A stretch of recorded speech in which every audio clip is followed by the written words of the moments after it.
invertir donde recuperan rápido la ganancia. ¿Dónde empezaron a electrificar? Solamente en las grandes ciudades, en las zonas de industria, y dejaron sin electrificar las zonas rurales, el sector del campo, comunidades pequeñas. Había más, en esa época del siglo pasado, había más de 800 empresas eléctricas en el país. Después fueron los monopolios comprando a las chiquitas, como ves las reglas del mercado, y observando que la industria eléctrica pues es desarrollo para un país, para una familia. Y los capitalistas siempre han observado como parte de hacer negocios. Incluso hasta el abuelo de Felipe Calderón era contratista en su época.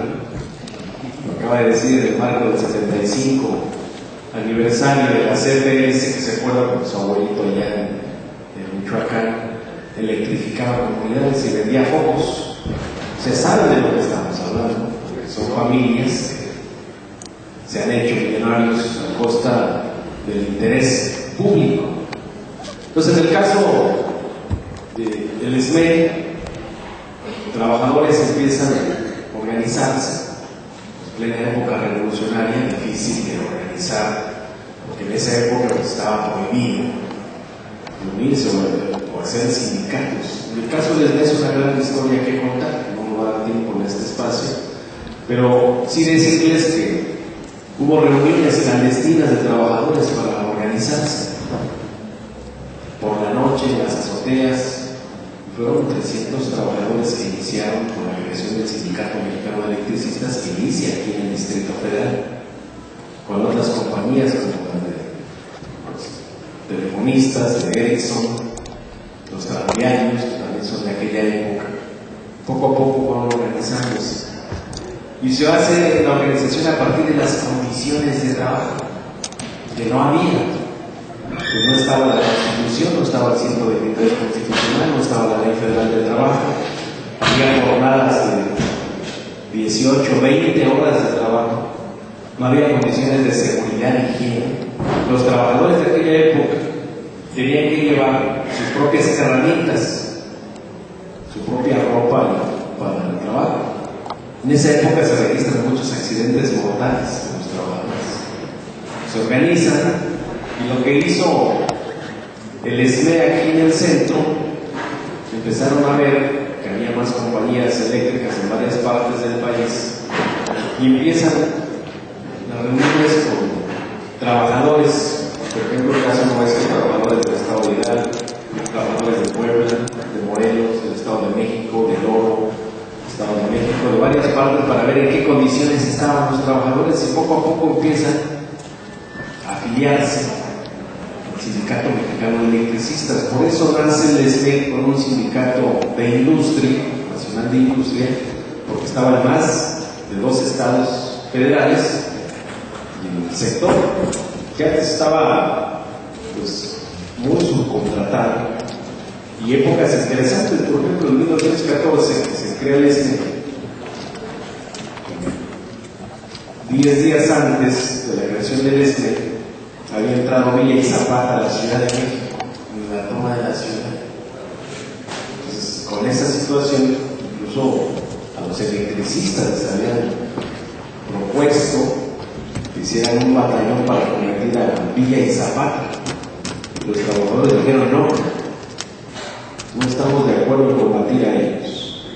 Somos trabajadores, respetamos el propio proceso de la revolución. Tenemos imágenes de la toma de la Ciudad de México. 10 días después se constituye el Sindicato Mexicano de Electricistas, el 14 de diciembre de 1914, y ahí empieza una visión del futuro para crear un sindicato como una organización que permitiera tener mejores condiciones de vida, mejores condiciones de trabajo. Hay una huelga interesante después de 2 años, la de 1916, la huelga del SME, contra el gobierno de Venustiano Carranza, con el tema de la forma como se les pagaba a los trabajadores. En aquella época emitió un billete de Venustiano Carranza y los trabajadores decían: queremos que nos paguen en la moneda corriente, que es oro nacional. Por esa osadía metieron a la cárcel militar a nuestro compañero Ernesto Velasco, que era el secretario general de ese entonces. Lo condenaron a ser fusilado. Primero habían detenido a todo el comité central, después dejaron salir a otros, menos al resto, ¿verdad? Pero estuvo 2 años en la cárcel. Al final los electricistas del SME ganaron la huelga de 1916. Esto nos permite decir que es una lucha de clases entre el capital y trabajadores, pero lo importante es la organización sindical, que somos todos, que nos permita tener mejores condiciones para enfrentar los embates del capital, que es lo que estamos viviendo hoy en día. Entonces es muy interesante el libro porque trae una investigación histórica del desarrollo de la industria eléctrica en nuestro país, el desarrollo de los propios trabajadores. El SME continúa en su renovación de los cuadros sindicales. Es cuando más secretarios generales hubo en esa época, de 1914 a 1936, por ejemplo. Se renovaban a veces hasta cada año el comité central. Pues hasta la reforma de 1956 de nuestros estatutos, desde que se establece que los representantes del comité central y comisiones autónomas únicamente durarían 2 años para permitir la renovación y la participación. También habla del sector, en este libro nos permite hacer un análisis sobre la parte jurídica. Tiene que ver con el decreto de creación de la Comisión Federal de Electricidad en 1937. Ya con Lázaro Cárdenas en la presidencia observan que las empresas extranjeras únicamente estaban desarrollando el sector eléctrico y le permitía tener mayores ganancias, pero no electrificaban todo el país. En esa época apenas el 40% del país estaba electrificado, faltaba el 60%. Por eso Lázaro Cárdenas decreta la creación de un organismo público descentralizado sin fines de lucro y dio paso a la Comisión Federal de Electricidad. También había con los sindicatos del sector, pues había 2 sindicatos, ¿no?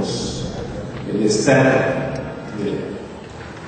de Galván y estaba el SUTER de Pérez Ríos. Pues el gobierno también avanzó en acabar con la tendencia democrática, que era muy avanzado en las conquistas históricas de los trabajadores, principalmente hacia el Bajío, la zona norte del país. Y nosotros eran de Enrique Pérez Ríos más corporativistas, y con la decisión de Estado golpean a Rafael Galván, a esa tendencia democrática, que hay unos manifiestos muy importantes, como el de Guadalajara, que se da, donde se observa todo el avance democrático de trabajadores de un sector estratégico para el país. Al final se queda Enrique Pérez Ríos con todo el sindicato, desaparecen a la tendencia democrática y algunas células todavía en varias regiones. Nosotros pudimos estar con ellos, recordarán cuando Cedillo quiso privatizar la industria eléctrica en 1999, nos tocó visitar varias regiones del país, explicándole con el volante, y hubo una marcha importantísima en agosto del 99, donde salieron los trabajadores de la tendencia democrática, de esas células que quedaban en varias partes, salieron a movilizarse, vinieron aquí al Distrito Federal, se movilizaron a sus propias regiones para frenar la iniciativa de Cedillo que pretendía privatizar la industria eléctrica. Después con el SUTER, pues llega Leonardo Rodríguez Arcaño, que empieza el proceso de desmantelamiento del sector eléctrico, pero además conceder derechos ya adquiridos de los trabajadores. Fue en la época donde prácticamente le permiten a Salinas modificar la Ley de Servicios Públicos de Energía Eléctrica de 1992 para crear figuras, porque hoy ya estos se evaden su responsabilidad de legislar para modificar constitucionalmente los preceptos que están ahí. Recordarán, se crea el organismo Comisión Federal de Electricidad, estaban las compañías todavía privadas, y después se hizo el proceso de nacionalización de la industria eléctrica en 1960 con Adolfo López Mateos. Pero también fue un proceso, primero los trabajadores del medio comunicaban, antes de 1960 el SME publica a nivel nacional cómo se estaban llevando los registros contables las empresas eléctricas extranjeras. Dicen, estas empresas llevan doble contabilidad. Por un lado le dicen al pueblo de México que no alcanza con el costo de las tarifas eléctricas, y por otro lado salían las divisas del país a sus países de origen. Se publica y había ya incertidumbre entre los usuarios, principalmente usuarios de la industria. Se hizo una liga de consumidores a nivel nacional, se emplaza a don López Mateos para que ponga orden sobre las tarifas, porque cada ratito había pagones por todos lados, pues, para poder decir que les autorizaran seguir subiendo el costo de la electricidad. Imagínense, sin luz. Es lo que hoy vemos en la actualidad. En Estados Unidos hay apagones como Enron en California, por ejemplo, provocados para decir, no, es que tienes que autorizar que suba yo el costo. O está otro más reciente, del año pasado, en Baja California Norte, provocado por Sempra Energy, que están en San Diego, en esa parte de California, provocaron apagón, y después permitieron que en el Congreso de California aumentaran el costo del kilowatt-hora.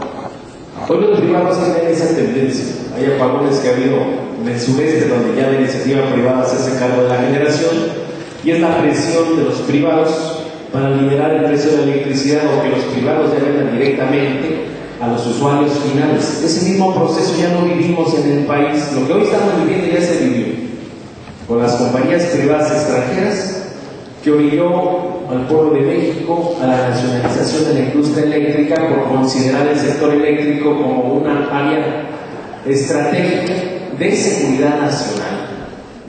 Y esto lo debe de hacer el Estado mexicano. Por eso Adolfo López Mateos sí mandó.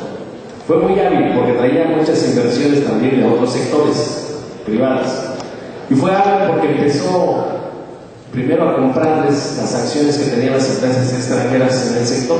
Empezó a pagarles sus acciones. Ya cuando tenía el Estado la mayor parte de acciones, entonces ahora sí impulsa la nacionalización. Ya nada más faltaba pagar el 20%, por ejemplo, el caso de las compañías del área metropolitana. Y fue cuando modifica el párrafo sexto del artículo 27, el párrafo cuarto del artículo 28, para dejar esa actividad como una actividad exclusiva de la nación, aprovechar los recursos naturales para cumplir con ese fin. Se lo hicieron con una visión de futuro, y hoy lo que estamos observando, que lo están haciendo a partir de esta nueva política económica neoliberal, y van por los servicios públicos. Ya privatizaron en nuestro país más de 1000 empresas que eran del Estado, con la misma lógica, ¿no?, que decían, es una receta del Banco Mundial. Dice, es que el Estado tiene muchas empresas, tiene muchas necesidades, hace falta empleos, entrar en el primer mundo. El mismo discurso que hemos escuchado todos estos más de 30 años de los neoliberales, pero lo hacen pues con la complicidad de los líderes sindicales. O sea, si los líderes sindicales pues, se hubieran opuesto a la privatización de las empresas públicas, no pasaban, hubiera una resistencia. Y así observamos que todos los sectores que se han privatizado no hubo acuerdo. Por ejemplo, la privatización más reciente que hubo con Cedillo fue Ferrocarriles Nacionales. ¿Quién lo permitió? La dirigencia. Dijeron, estamos de acuerdo. Y entonces el dirigente lo hicieron eterno y agarró y dice, pues va, y les dieron la subcontratación de las empresitas, que son los que están haciéndose cargo de la prestación de los ferrocarriles en el país. Pero prácticamente era pues utilizar nada más el ferrocarril pues, para fines donde están los parques industriales, y dejar de transportar a la mayoría de los mexicanos con un transporte eficiente y además a un bajo costo. Diseñaron la estrategia, dice, cerramos ferrocarriles, que teníamos una de las redes más importantes de todo el país, que comunica todos los rincones, que los campesinos, indígenas, todo el mundo podía transitar por el ferrocarril sus productos.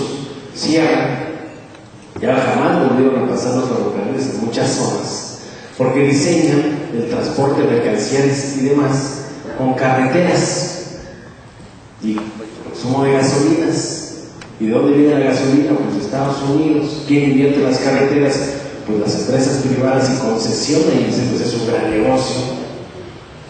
Le tocó pues uno de los directores que tuvimos aquí en Luz y Fuerza, Luis de Pablo Serna, era el director de Ferrocarriles Nacionales, pero ahí permitió la dirigencia sindical, ahí se permitió, y lo traigo a colación porque acá también se permitió en el ESME la reforma a la Ley del Servicio Público de Energía Eléctrica de 1992.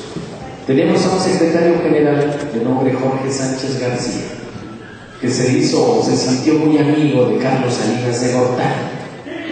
Permitió Jorge Sánchez que fueran por la quina, el famoso quinazo, y entonces el primero que sacó la cabeza para decir apoyo al presidente fue Jorge Sánchez García. Incluso fue una declaración de Necaxa, Puebla Hidroeléctrica, donde ahí llevó a Salinas de Gortari a este señor, y ahí se pronunciaron a favor de apoyar a Salinas en su campaña en la elección de 1988 fraudulenta. Y ahí empieza, gana Salinas o le impone con ese fraude electoral, y el costo que hemos tenido que pagar los mexicanos ha sido gravísimo, porque nos despojaron a los mexicanos de más de 1,000 empresas que eran del Estado. Las privatizaciones, muchísimos millonarios, entre ellos lo de las minas, Germán Larrea, los Bayares, pues se quedaron con propiedad. Era alguno a los cuales le decían: ¿qué es lo que quieres? ¿Qué sector quieres invertir? Te lo vamos a dar. Y empezaron a regalar y entregar del patrimonio de los mexicanos a unos cuantos. Dijeron que de esa forma se iban a mejorar las condiciones de vida y trabajo. Acá se permite incluso una discusión, pero se diría un asterismo con este secretario general, y cuando se le cuestiona en una asamblea de por qué el sindicato no se movilizaba para evitar la reforma a la Ley de Servicio Público de Energía Eléctrica, decía: no, es que eso no nos afecta a nosotros, eso nada más afecta a la Comisión Federal de Electricidad. Y con todo el asterismo que tenía en esa época, no hizo nada la dirigencia sindical de frenar esa reforma. Es una reforma que contraviene la Constitución. O sea, dices, puedes modificar la ley, sí, pero siempre y cuando no contravengas el precepto de la Carta Magna. Imagínense el párrafo 6, habla que corresponde exclusivamente a la nación generar, transmitir, transformar, distribuir y abastecer de energía eléctrica que tenga por objeto la prestación de un servicio público. Dice: en esta materia no se otorgan concesiones a los particulares y la nación aprovecha sus recursos para dicho fin. Y el párrafo 4 dice que no es monopolio el tema del sector eléctrico. Pero en la ley le pone al servicio público, no se considera servicio público la generación de los productores independientes de energía. No se considera servicio público la energía de autoabastecimiento. No se considera servicio público la energía para importar, energía para exportar. Y entonces con este párrafo que violenta la Constitución, han permitido la entrega del sector eléctrico a las transnacionales Fox y Calderón a través de la Comisión Reguladora de Energía, porque esa la crearon en esa reforma del 92, y el discurso en el Congreso era: es que la Comisión Reguladora de Energía la creamos para ayudar a la planeación y el desarrollo del sector eléctrico en el país. Pero se ha encargado esta Comisión Reguladora no de ayudar a la planeación del sector, sino a la entrega del patrimonio de los mexicanos a las transnacionales. Por eso mañana Calderón tendría que salir con una banda presidencial, pero de España, no de México, porque los españoles son los que han más privilegiados. Por ejemplo, Iberdrola es el que tiene más participación en el sector eléctrico. Está Unión Fenosa, está Endesa, está Aqua Wilson, también español, las empresas del sector petrolero también, del que dicen que se murió Juan Camilo Mourinho cuando estaba el escándalo de la corrupción en Pemex, en el sector eléctrico. Pues mañana Calderón tendría que salir con una banda española, no con la banda presidencial de nuestro país. Está entregando el patrimonio de los mexicanos y están imponiendo pues condiciones que no están ni siquiera en la Ley Federal del Trabajo reguladas. Esto de los somos así. que hay una parte ya en la ley, pero además va más allá. ¿Y quién lo permite? Los dirigentes sindicales. Al final el SME retomamos el camino de la discusión. Me toca llegar cuando varias áreas ya se estaban concesionando a los privados, con la famosa ley esta de horas de participación de la iniciativa privada, y empezaban, y teníamos ya contratos por honorarios en Luz y Fuerza, y teníamos figuras que poco a poco estaban introduciendo, y nos empezamos a dar cuenta porque ya había actividades que estaban sustituyendo las actividades de los sindicalistas. Traíamos ya como 1000 trabajadores en esas condiciones. Tuvimos una discusión amplia interna del sindicato, los echamos para afuera, y después fue el golpeteo al interno del sindicato porque varios hijos de compañeros del comité central estaban en esa condición de trabajadores. Se iban llegando a los acuerdos con la administración de Luz y Fuerza del centro para permitir esos esquemas, pero ellos son los que se beneficiaban y estaban violentando lo que es el contrato colectivo de trabajo del SME. Tenemos 3 figuras de contratación en el contrato del SME, que es los trabajadores de planta, como dice la Ley Federal del Trabajo, los trabajadores de obra determinada y los trabajadores de manera transitoria, que nosotros demostrábamos que un trabajador de obra determinada se contrataba y la actividad ya era permanente, entonces lo hacíamos trabajador de planta, en el marco de la propia Ley Federal del Trabajo. Y estaban implementando otras formas de contratación que no estaban en el contrato. Tuvimos una discusión muy álgida con la administración, al final terminamos echándolos y recuperar lo que estaba firmado en el contrato colectivo de trabajo. ¿Y qué ha pasado con los del SUTER? Las condiciones que iba ganando el SME en su revisión salarial contractual, sin que ellos movieran un dedo, se les daba en su contrato colectivo de trabajo. ¿Qué fue lo primero que ganó a principios de siglo los electricistas? Tener condiciones de seguridad y higiene en el trabajo. La industria eléctrica es de alto riesgo, incluso hasta con voltajes de 125 volts puedes sufrir una descarga y perder hasta la vida. En esa época había muchos accidentes mortales, y lo primero que se alcanza es tener condiciones de seguridad y higiene para que tuvieran los trabajadores de seguridad social, se les dotara de herramientas, se les dotara de capacitación, instrucción, adiestramiento, que empezara a innovar nuevas tecnologías que permitiera salvaguardar la vida de los trabajadores. Fue lo primero que se preocupó el sindicato, salvaguardar la vida de los trabajadores que estaban en la industria eléctrica. Se avanza de manera muy importante. Ese contrato colectivo refleja las conquistas de la clase trabajadora de este país, porque sí es un sector importante que desarrolla, imagínense, con el sector eléctrico. Hay millonarios que han hecho su fortuna a través del sector eléctrico para sus propios procesos. Pues una forma de equilibrar la ganancia de ellos era también premiar hacia los trabajadores mejores condiciones de trabajo y de vida con un empleo digno, que es el fondo del conflicto. Pues los del SUTER empezaron a ceder, allí empezaron a acabar con la área de construcción de infraestructura, desde plantas de generación, subestaciones, líneas de transmisión, redes de distribución, y empezaron a cedérselo a la iniciativa privada, donde primero eran empresas nacionales y después ya son puras empresas transnacionales las instalaciones de infraestructura, y lo siguió el sindicato. Y después fueron más allá, empezaron a profundizar más, que hoy el 60% de las actividades en Comisión Federal de Electricidad las hacen los contratistas. ¿Y cómo pactó el sindicato eso? Dijo, bueno, vamos a meterlo en el contrato colectivo de trabajo, y lo meten los trabajadores de base, trabajadores eventuales y trabajadores al servicio de los contratistas. Y la dirigencia permite, dicen, que haya un desplazamiento de la mano de obra. ¿A cambio de qué? Que les paguen un porcentaje, de acuerdo a cómo se arregle el sindicato con el contratista, de entre el 2 y el 6% del monto del contrato de dinero. Se lo dan al sindicato como desplazamiento de la fuerza de trabajo. Entonces, es que es la mitad de trabajo del sindicato, y si la vas a desplazar, pues dame dinero.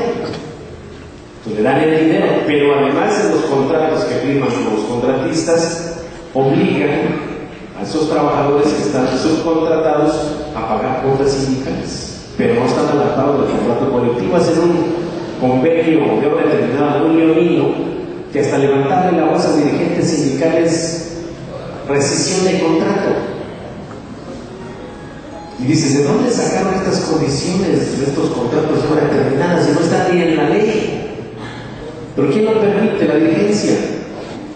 Y ustedes observan, Víctor Fuentes del Villar, que es el secretario general del SUTEP, quedó a la muerte de Leonardo Rodríguez Alcaide.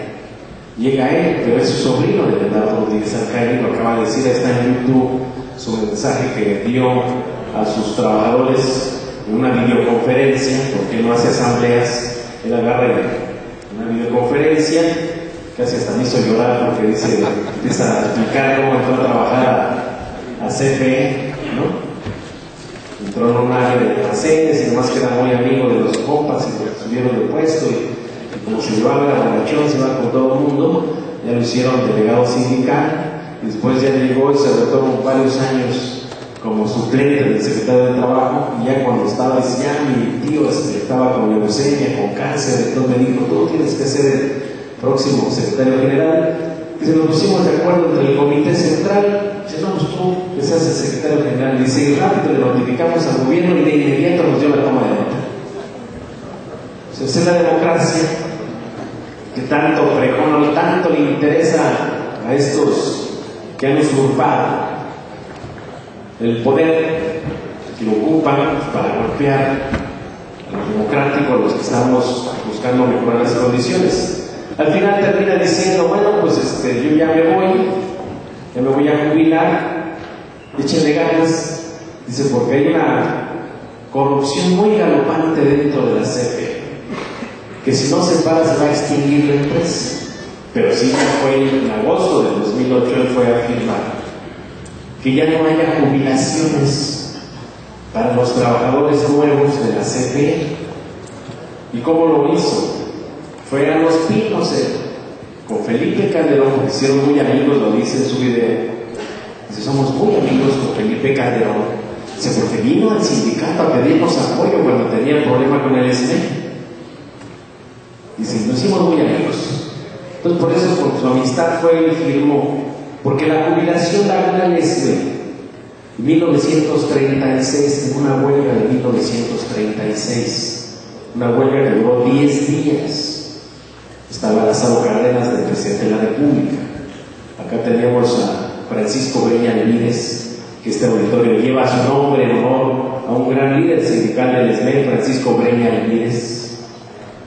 Aguantó toda la presión de la empresa privada extranjera, de todos los... Hoy se escuchan los personeros estos de los medios de comunicación denostando al sindicato. También en esa época fueron perseguidos nuestros dirigentes sindicales, a punto de meterlos a la cárcel, porque se quedó sin luz 10 días la zona metropolitana. Pero al final demostró el sindicato que la empresa eléctrica extranjera tenía los recursos suficientes para poderle resolver el 100% del pliego de peticiones del SME, y se ganó después de 10 días el 100% de lo que planteó el sindicato. Se gana, que es el contrato colectivo que hoy está vigente y que nosotros estamos dando esa demostración. Lo querían acabar el jueves, logramos con la lucha de resistencia que se mantenga su júdice, y eso también es un triunfo del Sindicato Mexicano de Electricistas, compañeros. Muy importante esa experiencia de ustedes, porque es una lucha de clases. Eso es como los Ciro Gómez Leivas y los Carlos Marín y Loret de Mola, Joaquín López Dóriga, Pedro Ferriz de Com. Esos han de ser los nietos de los que en esa época también denostaban la lucha de los trabajadores del SME, de todo lo que era democrático. Pues por eso es una lucha de clases que va a ser eterna, siempre va a existir. Hay gente que se confunde y cree que los que llegan al gobierno son amigos de los trabajadores, y los amigos de los trabajadores están en la cárcel hoy.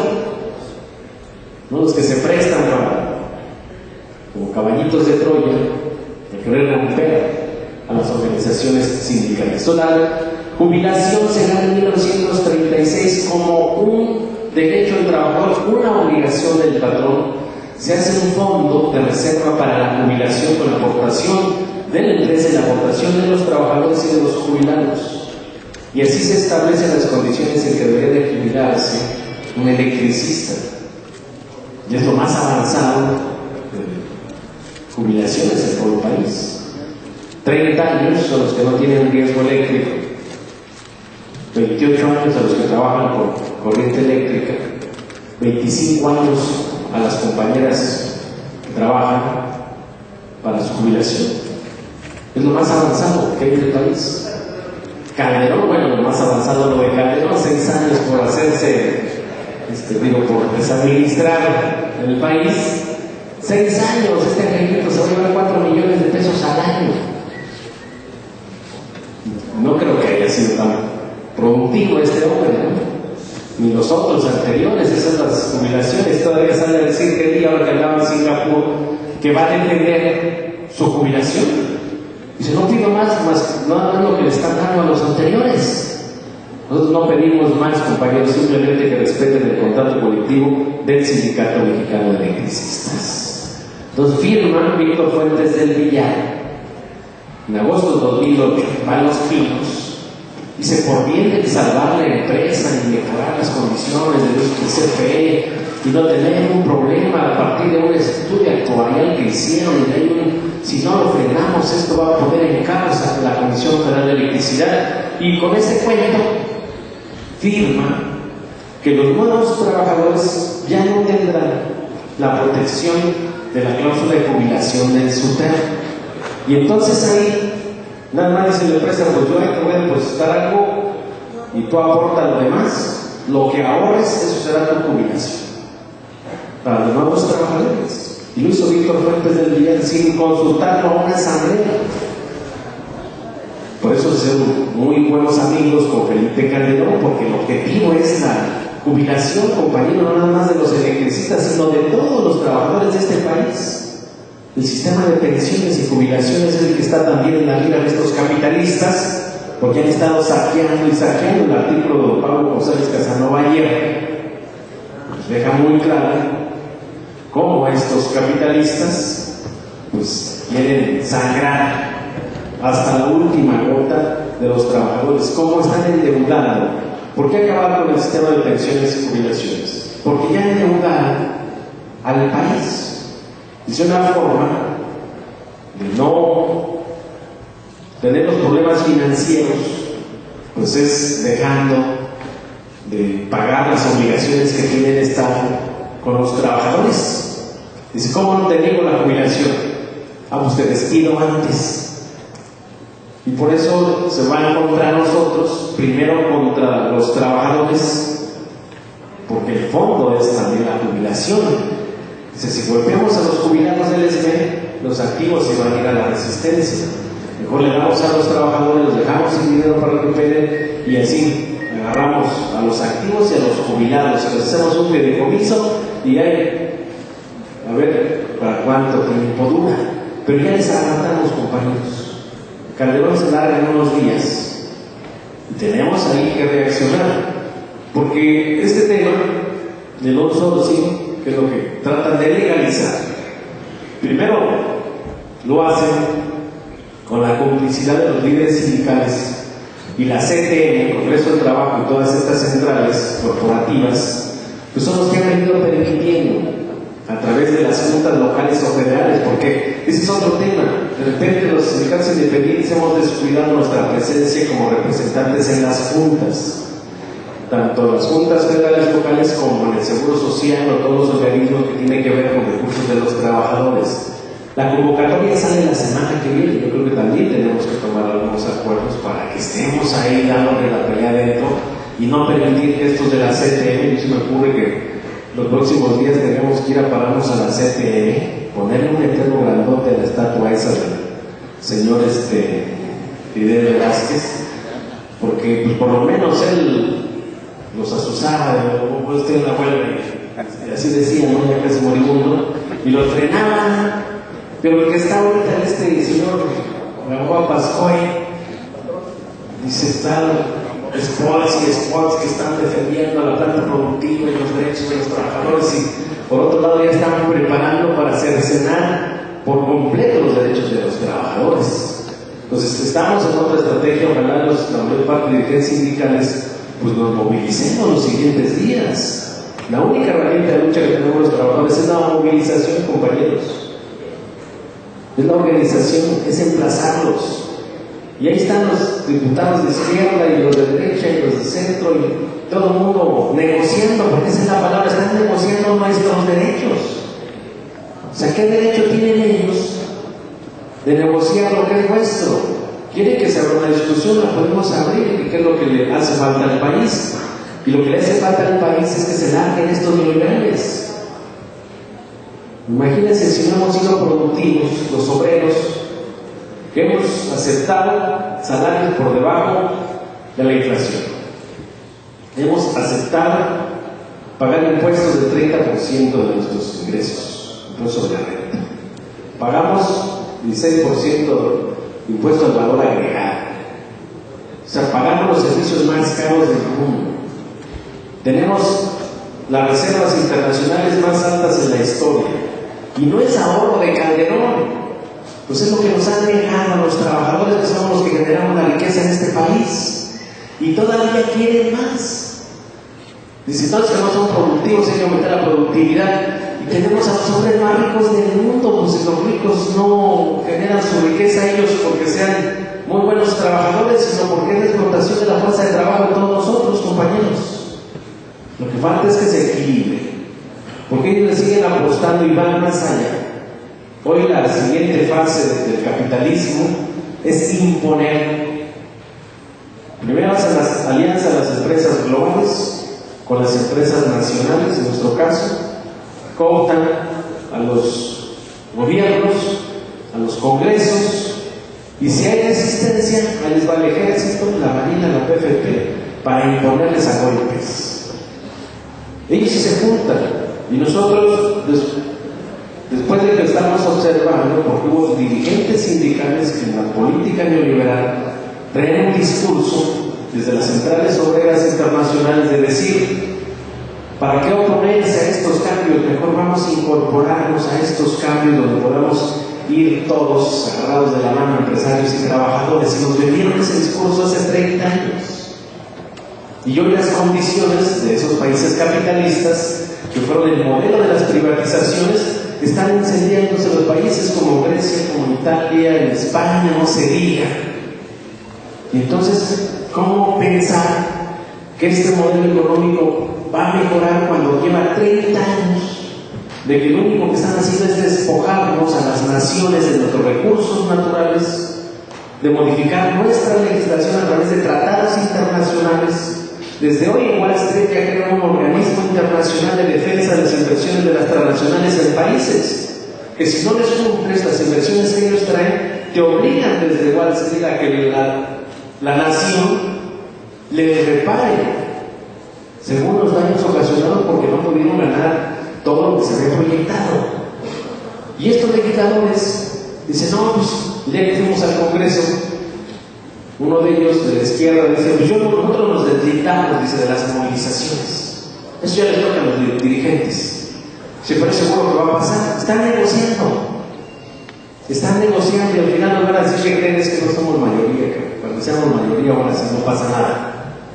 Esa es la parte de lo que estamos viviendo, de esta partidocracia, de esta clase política, pues que observan los trabajadores, pues como quieren nuevos esclavos en pleno siglo XXI. Este libro nos permite que en un sector estratégico, que es la electricidad, también hay otro libro sobre no solo sin el petróleos, pero eso es lo que están imponiendo. Esos son los nuevos trabajadores modernos que quieren, muy modernos, con eslogan de empresa de clase mundial. La CFE la pasaron en todos los medios de comunicación, gastándose una millonada, empresa de clase mundial y trabajadores de cuarta o de quinta, compañeros. Hay un daño grave en las condiciones de seguridad y higiene de los trabajadores, tenemos un registro de por lo menos hay 36 accidentes mortales en lo que va de estos 3 años de ocupación de la zona de luz y fuerza del centro, cuando en condiciones normales con nosotros había 1 o 2 accidentes mortales en un año. Hemos registrado 36, pero hay otros que no están registrados porque no tienen seguridad social. Hay otros donde está el accidente mortal y llegan luego y se ponen de acuerdo con las familias para que no demanden. Tenemos registros de contratistas que han quedado lisiados por descargas de corriente eléctrica, que les han dado dinero para que no demanden. Hay compañeros que renunciaron y se liquidaron y se enrolaron con compañías contratistas y sufrieron accidentes graves. Incluso tenemos sus declaraciones de ellos, porque esto ya lo llevamos a otras instancias internacionales. Son crímenes industriales, y uno de los responsables de los crímenes industriales se llama Javier Lozano Alarcón, y hay que fijarle responsabilidades a este señor. Pues la lucha de los trabajadores va a ser permanente. Por eso esta contribución de este libro, enhorabuena a todos los que han colaborado, entre ellos el Sindicato Mexicano de Electricistas. Hay que hacerlo público, hay que empezar a partir de la nueva condición que tenemos en el SNE, de frenar la terminación de las relaciones individuales y colectivas, de tener completos los 26 miembros del Comité Central y comisiones autónomas completitos con toma de nota. Hoy lo que sigue es recuperación de nuestra materia de trabajo, y lo vamos a hacer con la movilización y utilizando las herramientas legales que tenemos como sindicato, y vamos a requerir de la solidaridad de ustedes, compañeros, porque es momento de movilizarnos y recuperar todo lo que nos han quitado. Muchas gracias.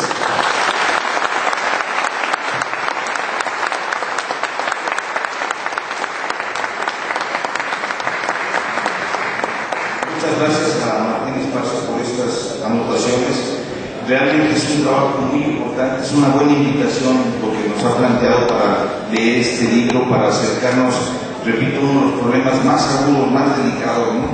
Que está muy ligado, por supuesto, como se plantea el trabajo y como se planteó en la exposición, a todo el proceso de privatización no silenciosa que se ha vivido en México, los procesos de reestructuración productiva, y lo que estamos enfrente de este escenario, ¿no? Ya, si una de las demandas del sindicalismo mexicano, del sindicalismo democrático, es el mejorar las condiciones de trabajo y las mejores condiciones de vida de los trabajadores, lo que encontramos con la subcontratación, con esta expresión, en este trabajo detallado, lo que vemos es justamente su antípoda: peores condiciones de trabajo, peores condiciones de vida, una historia no sindical, sino una historia de la desarticulación y de la desorganización de los trabajadores.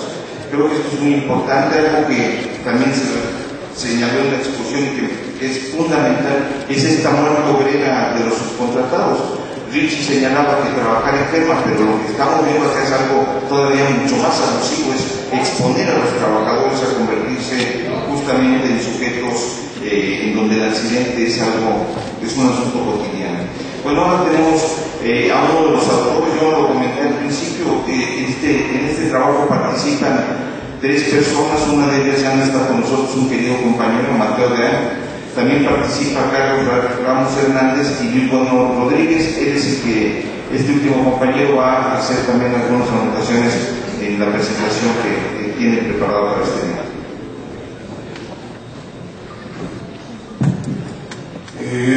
Lo primero que tengo que decir es que, como suele suceder, los mejores autores de muchos libros son los casos cuando los propios autores los escriben. Entonces, yo he leído cosas, y se los voy a decir de manera muy transparente, muy honesta, cosas muy buenas sobre la industria eléctrica, sobre el SME y demás, escritos por los propios trabajadores del SME, de altísima calidad, mucho mejores que los que escriben o los que escribimos los que trabajamos en la academia. Y es el caso. Es el caso en este asunto. De tal manera que, bueno, Martín va a tener que ayudarnos en la continuación de esta pista de investigación, de este tema de investigación de outsourcing que digamos, no se puede terminar en la medida en que es un tema que ya está instalado en nuestro país y en el mundo y que merece continuidad, merece profundizar a partir de los que realmente conocen lo que sucede en sus propios trabajos, en sus industrias. Entonces creo que es lo primero que hay que decir.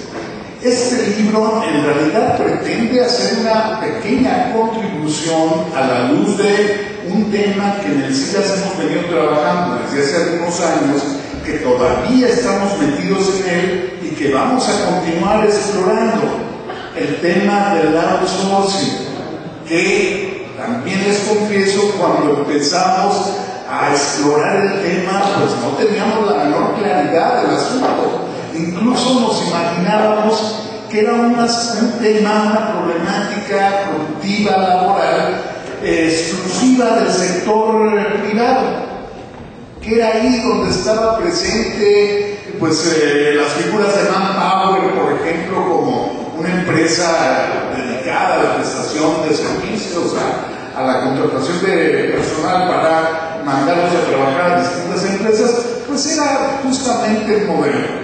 Poco a poco nos fuimos dando cuenta que estaba presente en todos lados, en los dos tipos de sectores, público, privado y también público, y además también de una forma creciente, extendida, incluidas las propias universidades públicas para que, digamos, para poner, digamos, ejemplos de esta calidad, de esta magnitud.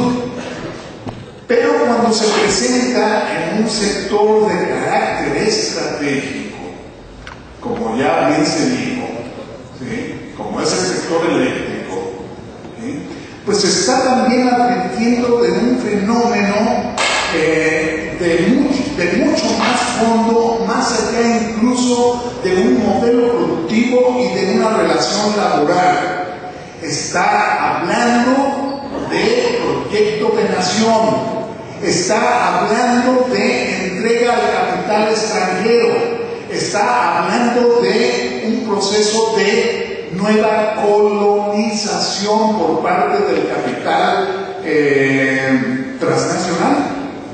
En este caso, privilegiadamente, no únicamente, por supuesto, el capital español, que parece remitirnos otra vez a la historia específica de México, con esta referencia geográfica del capital español. Entonces, el outsourcing pues está perfectamente instalado en el sector público, pero cuando está presente en sectores estratégicos, pues hace referencias a este tipo de cuestiones. Pero también tiene que ver con un asunto de orden legal. Dígase lo que se diga, y aún estando este tipo de prácticas instaladas, ¿sí?, en México, a pesar de los reglamentos, este tipo de actividades relacionadas con la energía y también de otros sectores es una facultad exclusiva del Estado. Lo demás es ilegal.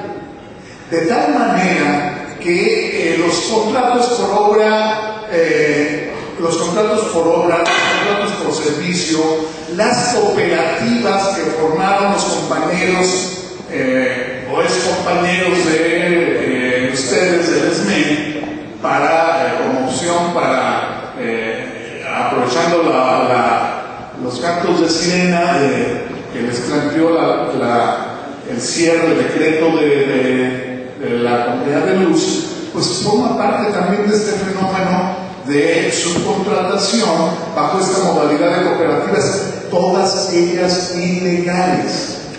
todas ellas ilegales.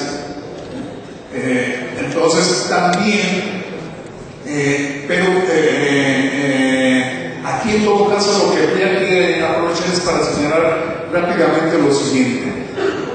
Este tipo de prácticas, de contratos por obra, por servicios y demás, que en realidad constituyen una fórmula de outsourcing, de subcontratación, es lo que en el libro denominamos subcontratación periférica, es decir, la manera ilegal que han encontrado los gobiernos para darle la vuelta a la ley, para privatizar. En otras palabras, es una privatización por otro camino que se intenta, digamos, ensombrecer con decretos con apariencia legal, pero en el fondo violatorias de la propia Constitución. A esto llamamos, es decir, no es la privatización que vivimos en el caso, por ejemplo, de ferrocarriles o de Teléfonos de México, donde simplemente se pone a la venta al capital privado. Aquí es la vía de ir privatizando por partes, y en este caso la materia de trabajo, con todas las modalidades que ya señaló Martín. Segundo asunto que queríamos enfatizar, aunque creo que ya Martín dijo todo, la parte sindical. Vamos, aquí de nuevo tenemos dos modelos de sindicalismo en lo que toca al sector eléctrico: el modelo del SME, donde si atendemos a lo que señalábamos de la importancia estratégica del sector, pues podemos ubicar ahí un modelo de sindicalismo que está atento a la visión nacionalista de carácter proletario. Que no es nada raro para el SME, siempre ha defendido una visión de ese tenor, ¿sí?, nacionalista, al cuidado del proyecto de la nación, de los sectores estratégicos y demás, ¿sí? SME en contraposición al SUTER, que además del carácter que ya conocemos de charros y demás, en este caso, fíjense ustedes, han permitido la subcontratación y la promueven simple y sencillamente porque obtienen un 2% de las obras contratadas bajo estas distintas formulaciones.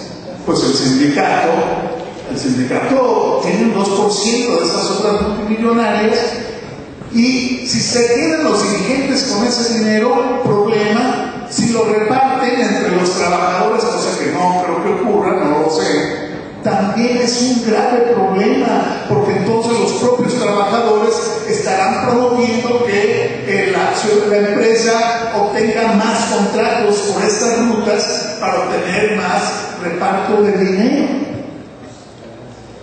Entonces tenemos estos dos modelos de sindicato que habría que tener en cuenta.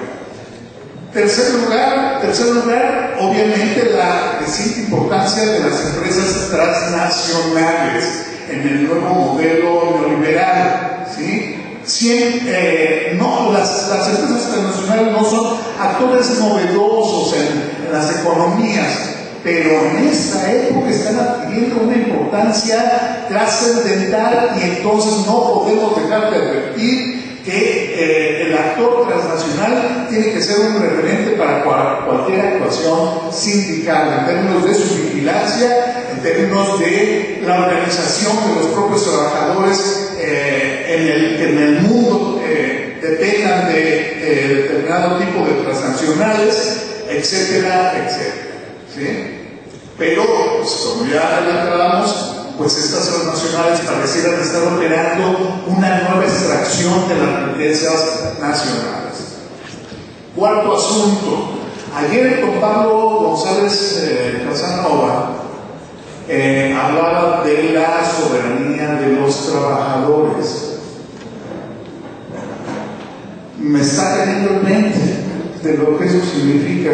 Cuando hablamos del sector eléctrico, lo ligamos con el asunto del outsourcing y lo ligamos con, digamos, una posición de tipo sindical que está pensando en la soberanía del país, pero con un contenido proletario, con un contenido donde atiende los sectores estratégicos, pero también las condiciones de trabajo.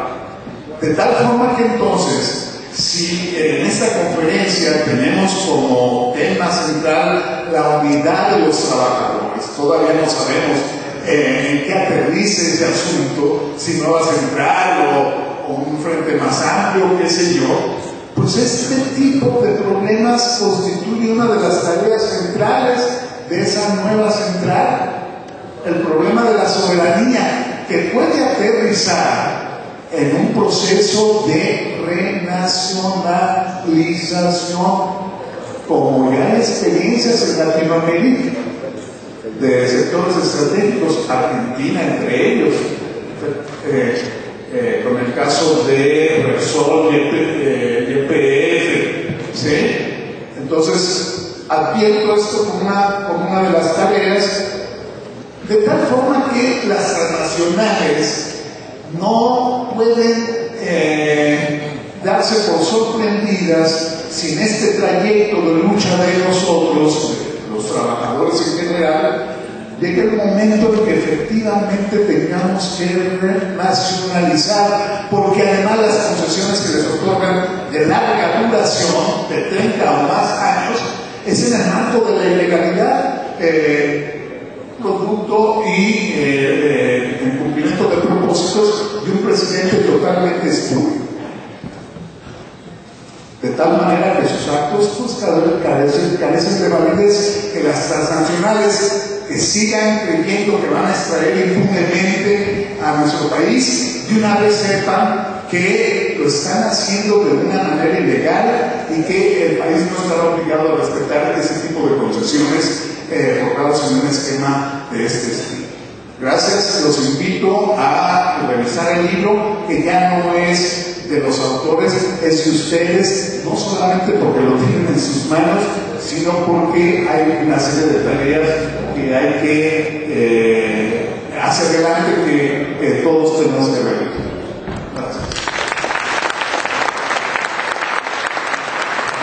Bueno, cerremos esta presentación con varias cosas muy rápidas. Uno, recordar que este libro es gratis para los compañeros electricistas. Dice Luis, es de ustedes, bueno, que se materialice esto, ¿no? En el sentido de la apropiación, que lleguen ahí, que muestren su identificación y que lo tengan, por supuesto. Para los que no somos de economía, aunque el DEME forme parte de nuestras gerencias, pues cuesta 30 pesitos, que es bastante accesible, está calientito todavía. Salió ayer de imprenta, entonces va a ser muy bueno que forme parte de nuestro acervo literario en nuestras casas, ¿no?